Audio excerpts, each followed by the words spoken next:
Mes frères et sœurs, vous qui croyez en notre glorieux Seigneur Jésus-Christ, ne faites pas de favoritisme. Imaginez qu'un homme riche entre dans votre assemblée, avec de beaux vêtements et une bague en or, puis un pauvre entre aussi, avec des vêtements usés. Si vous regardez le riche avec respect en lui disant « Toi, assieds-toi ici à la bonne place », mais que vous dites au pauvre « Toi, reste debout ou assieds-toi par terre », alors vous faites une différence injuste entre les personnes. Vous devenez des juges aux pensées mauvaises. Écoutez bien, Dieu n'a-t-il pas choisi ceux qui sont pauvres aux yeux du monde pour qu'ils soient riches dans la foi et héritiers du royaume promis à ceux qui l'aiment? Pourtant vous méprisez le pauvre. N'est-ce pas souvent les riches qui vous oppriment et vous traînent devant les tribunaux? N'est-ce pas eux qui insultent le beau nom de Jésus, celui qui a été invoqué sur vous? Si vous accomplissez vraiment la loi royale selon l'Écriture, tu aimeras ton prochain comme toi-même.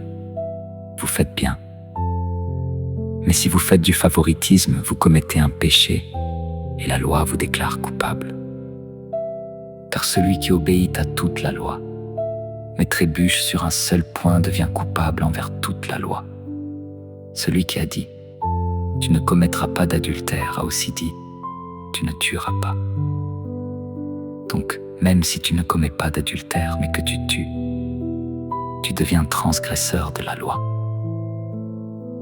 Parlez et agissez comme des personnes qui seront jugées par la loi qui rend libre, car le jugement sera sans compassion pour celui qui n'a pas montré de compassion.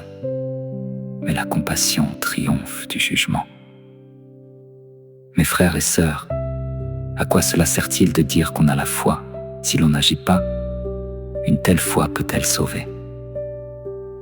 Si un frère ou une sœur n'a pas de quoi se vêtir et manque de nourriture chaque jour et que l'un de vous lui dise « Va en paix, réchauffe-toi et mange à ta faim », sans lui donner ce dont son corps a besoin, à quoi cela sert-il?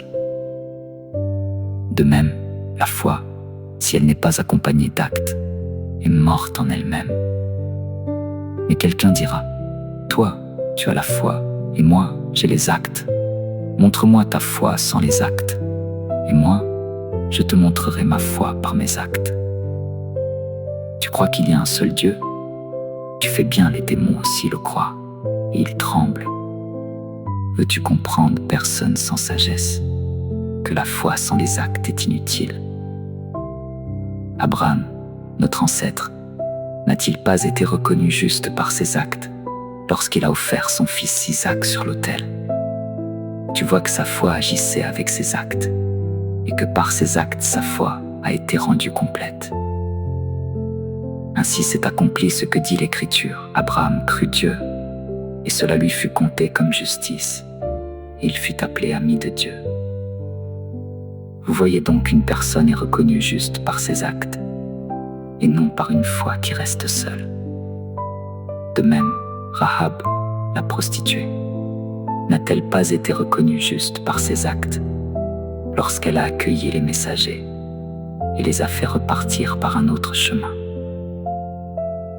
Comme le corps sans l'esprit est mort, de même la foi, sans les actes, est morte.